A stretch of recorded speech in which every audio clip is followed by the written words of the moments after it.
Welcome back to the Footballers Football Show. We're talking about football's battle with addiction. We've heard Christian Roberts' very honest tale about his fight with alcoholism, which goes on to this day.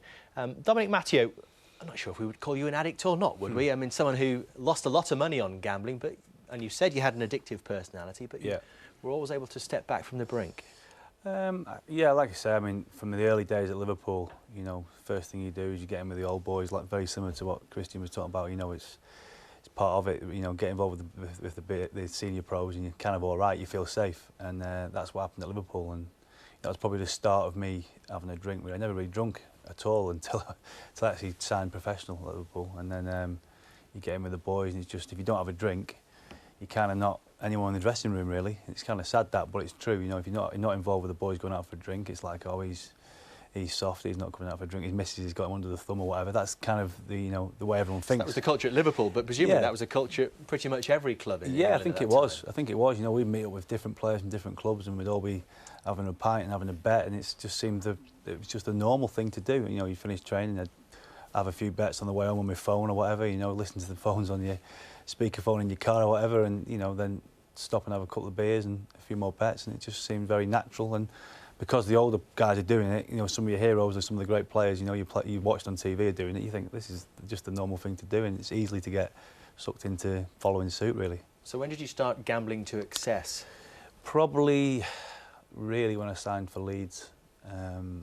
At Liverpool, I knew I had a little bit of a problem. I'd have the odd, you know, few hundred quid here, 400, 500 quid there, you know, but you know, I was earning decent money as well at the end of my career at Liverpool, but when I went to Leeds, you know, the money went bigger. You know, this big sign-on fee, first sign-on fee I got, and, you know, you had a bit more money. You know, I wasn't in a relationship, I was living on my own, lived in a hotel for 9 months, you know, never moved anywhere. You know, there was a drink available at the hotel bar, stayed in there, sort of got comfortable, and then I moved into a flat in the city centre, and then that's really when I started having a bet. You know, the bookies just over the road, and, you know, places to have a drink, and etc, etc. But also, you know, from Leeds, you know, moved to Blackburn. It was very similar there. You know, got involved with buying horses then. And once I started buying horses, my gambling increased because I thought I was in the know a little bit. You know, it wasn't as though I was gambling every race, but my bets were increasing. The stakes were getting bigger. I was winning bigger, and I was actually losing bigger. And that was when I really started thinking about I had a bit of a problem with it. Well, tell me about the winning first. Yeah. That feeling of winning a big amount of money. Well, the first thing I think is, if you're a gambler, is if the worst thing that can happen to you is to win big first. And that happened to me. I think if you win big first, you think to yourself, this is easy, I can do this every week, I won't have to go to work, you know what I mean? We're talking about a few £1,000s? Yeah, we're talking thousands, yeah. I was into that kind of stakes then, yeah. You know, telephone bets, text bets. I could text my bookie a bet, you know, and he just text back the bets on, and that was it. And you know, I kept score of what I owed him, and he kept score. You know, it could be the other way around, but yeah, I probably won about 100. I think it was about 150,000. I had £1,000 treble, and it paid about 150 grand, and I was happy. You know, you're happy you won that kind of money. Easy business. Yeah, I thought this is easy, and then obviously my bets increased then because you're in front. I didn't take the money back. I just betted with it, and before you know it, you know, you're a couple 100,000 down, and then, you know, obviously I've mentioned in my book that, you know, on a day I lost 100,000 on a single bet. You know, my mum actually gave me a little slap round the chops for that one when she read that. But, you know, instinct again, I lost 100 grand, try and win it back. Luckily enough, that time I did. You know, even money bet the next race, and it won. But, you know, for that 15, 20 minutes, you know, that you've lost it and you're waiting for the next race, it's, you know, that's when I was thinking to myself, this is scary stuff. But when you placed a bet to that amount, £100,000, can you remember how you actually felt having done that, the kind of feelings that you were going through? We just kind of got told this source with a certainty. So I thought, right, this is when I'm going to go big. And I wasn't one of those who backed every single thing when I was gambling. I just picked and chose, but when I did, it was big. And I just thought, right, I'm going to go for this. And it was I was at Haydock at the time, and I had 100 grand on the horse, and it was literally a text message to my bookie. That's how easy it was. Text him, 100 grand win, you know, 2 to 1. All's come nowhere, so you lost your bet, and then obviously the chase starts. I remember my bookie or gambler with actually even said to me, Dom, stop chasing, because as a gambler, your instinct's to chase, and there's only one winner when you start chasing, it's the bookie. You talked, Colin, about the feeling of winning. It must be a real emotional kind of response to winning as well. Is that the danger that you associate with gamblers, that feeling of winning? Yes, often, but not all the time. I know that's a contradictory sentence. You know, there is some research that actually says that actually a near win almost gives as much adrenaline as a win.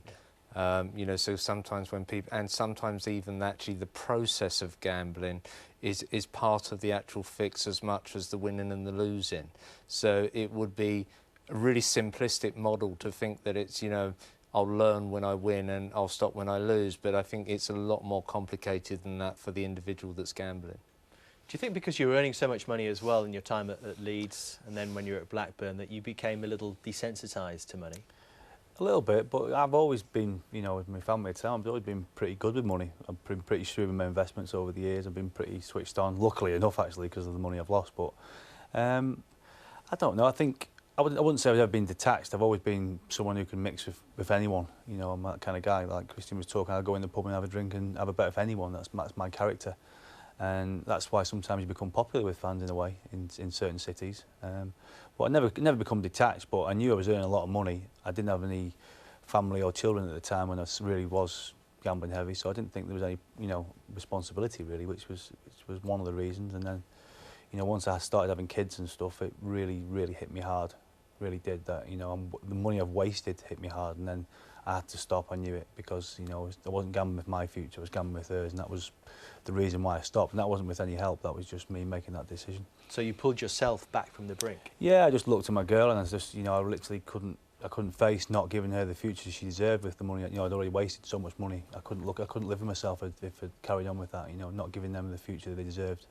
Maybe a privileged one as well, you know, one that, you know, I've worked hard to get. You know, in football I worked hard for every penny I earned. Everyone says, you know, it comes easy in football, but for my career it was different. You know, I had to work hard to get where I got and stuff. And, you know, I felt sad and disappointed in myself, and it took me a little while to bounce back from when I stopped. You know, you go through this period where you kind of miss it a little bit, and you miss the socialising of going into a bookmakers and meeting people. That's me. I'm a social person. It's just like going to the pub as well. You know, I like to meet people and I'll talk to anyone. It's the same with gambling. You know, when you go into bookies, you've got your regulars that you know come in and have a bet, and they like seeing you, and you end up staying for the afternoon. You know, different personality types. These two guys. Dominic was able to help himself. I still think I had that addictive personality, you know, and I think, you know, I will admit that. But why didn't you end up in the same situation? With the gambling, it was just, I think, Christian. Just from my daughter being born, it just hit me. Honestly, I don't know what it was. You know, I don't know how to explain it myself. It was just a reality check in life, really. See, I had none of that. When I was drinking, you know, my son snapped his arm in the middle, broke his leg, just placed him on a settee and went out down a pub. I had none of that. In hospital, operations on his arms, his legs, and, you know, and it was so nice to hear the way he said he looked at his daughter and the future he could give them, and I had none of that. I was cold to that. That didn't stop me at all, you know. And there was times my son had a broken arm and he snapped it in the middle, and I placed him on the sofa and I went back down the pub and I said, ring me if there's any problems, you know. And that's how cold I was. That's how it gripped me. You know, and that's what I mean. It had full control over every emotion. Every time I picked something up, it controlled it. You know, I remember evenings where I'd open the curtains in the morning and the postman, I used to drag the postman in. Give him a place, a can of beer, have a beer with us, lad. You know what I mean? And it was just nice to hear that Dominic actually himself looked and said, look, I need to, because I never had that. Yeah, I think as well in football, and probably Collins, you know, obviously met more than what I have, but, you know, I think there is a little bit of a problem with it. You know, I know a lot of people who gamble in football, but, you know, probably gets hidden away. You know, there's a lot of people who'll take bets off you. When I used to go to race courses, there's all kinds of business cards getting past you. You know, come and have a bet with me. You know, instead we'll give you a £5 free bet to start with, or we'll give you a £10 free bet. And before my career, I remember even someone offering me a £20 free bet just to get me gambling with them, get an account with them, and can you pass my cards on to some of your colleagues? So, you know, sometimes you find yourself encouraging fellow teammates to have a bet. You know, it's crazy. You know. And you stay friends, do you, with the people that take your money? To be honest, I think the bookmaker I gambled with, I think if I won't mention no names, but, you know, I paid every penny I lost to him. I think there's a lot of people who don't. You know what I mean? I think I stood up for my losses and I paid them all off. So in a way, I'm kind of proud of that, but I'm not proud of the money I've lost. But I paid every penny to him, and I think if he's watching this show tonight, he'll probably agree. But he's probably having a nice holiday on me. Probably in Barbados. Yeah. Crikey. Well, and you don't find that alcoholics don't blame the barman.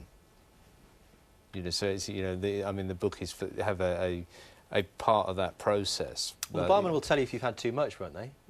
Depends where you drink. Not usually. Not all of them. No, not all of them. They want your business, don't they? It's like, not to Dominic's scale, but when I was going out in bars and that, and some of the clubs, and you'd ring up and guest lists and all this, this lovely environment that they call it, and they give 10 strong and bottles of bubbly, and you're spending 6, 7. Now this is my scale, different scales, but you're spending 6, 7, 8, £1,000 a night. Not going to kick you out. So we're talking about different personality types then, Colin, or is it different illness and addiction? Well, I don't know these men well. Just from what you've heard. Well, I think I would go back to that thing of that not a one size fits all. I would imagine that before these guys sat in this chair tonight, that they both got very different lives leading up to this point, before football and after football. So it does go that. I mean, at Sporting Chance, obviously we deal with a lot of similar problems and a lot of similar symptoms, but, we don't treat alcohol, we don't treat gambling, we don't treat drugs, we treat people. And each of them are individuals and have their own individual story, and we'll sit with people and work out what their solution is to their problem. So, it's very difficult to sort of say, does a gambler fit in this box, and does someone who drinks fit in this box, and maybe someone else who used cocaine fit in this box. I think that I just hear two individuals that have found a path away from something that was causing problems. Dom, you're talking about the fact that gambling is a problem for footballers. Do you think there is a danger that it can become a bigger problem, given the access that we all have to bookmakers? I include myself in it, as someone who likes a bet. Yeah, I mean, pretty much every football match that's on Sky. I kind of work for a betting company now as an ambassadorial role, and I sort of promote responsible gambling now, to a certain degree, and But what do you preach within that then? I just sort of, obviously they're still trying to get clients, and I'm still trying to help them, but I'm obviously preaching that, that you can have a bet sensibly, responsibly. Obviously I couldn't, but you can, and that's the kind of way I come across, that's the way I talk. And I do talk to some young footballers as well that I meet, out and about, and I see them having a bet and stuff, and I will give them the advice not to go down the road that I've gone, just, do something else, go and have a round of golf or something, I was never into golf, it was always the bookies for me, or, go for a pint. I never had that vice away that, people, some footballers relax, they all go and play golf, or they'll all do snooker or whatever they've done. That wasn't for me, I just didn't fancy it, I'd rather go in the bookies and have a beer or whatever. That was just the way I was made up. What I would say about gambling is that it can be a devastating financially addiction. There is a limit, even at the heady heights that you were talking about, Christian, as to the amount I can spend on alcohol, and I can also get drunk fairly cheaply if Absolutely. I choose to. Yeah. But there are a lot of referrals from football now from people that are in trouble with gambling. And you don't actually have to leave your house to gamble if you've got an iPhone or an iPad, and and people losing their whole salaries within days of being paid, and they've not paid their bills, they've not paid their mortgage, they've got young children, and I'm sure this is not just within football. I mean, I'm sure this is a problem within society, but I suppose within sport, it is the substance that you can't test for. I used to love getting on the team bus. We'd all have our seats. You have your seats where you sit, and free card break. Cards are out straight away. You can't wait to get. You can't wait for the coach journey. I was gutted when we started flying and getting the train places. It was like we're not getting the coach. You've got 3.5 hours down to London. Plenty of time for free card brag. And on the way home we'd have a game of free card brag and a few beers, and it was a great way for us to travel. And the thing is, you could lose a lot of money before a game. And people say, is it on your mind before you played the game? Personally, it wasn't, and that's the truth. But I'm sure if some of the younger boys had lost that kind of money playing with us, maybe when they're playing, it can affect the way they play. I know nowadays that they're a lot stricter on and monitoring what people do in the rooms, but there's only so much you can monitor, really, as a manager, I think, and as a coach, that if someone's in your room, they've got to knock on your door before they come in, you can quickly put the cards away, can't you? So I think you don't know what goes on in them hotel rooms with towards gambling and stuff. Dom was lucky, pulled himself back from the precipice. How important to you, was it, Christian, first of all, that someone else recognised that you needed help? And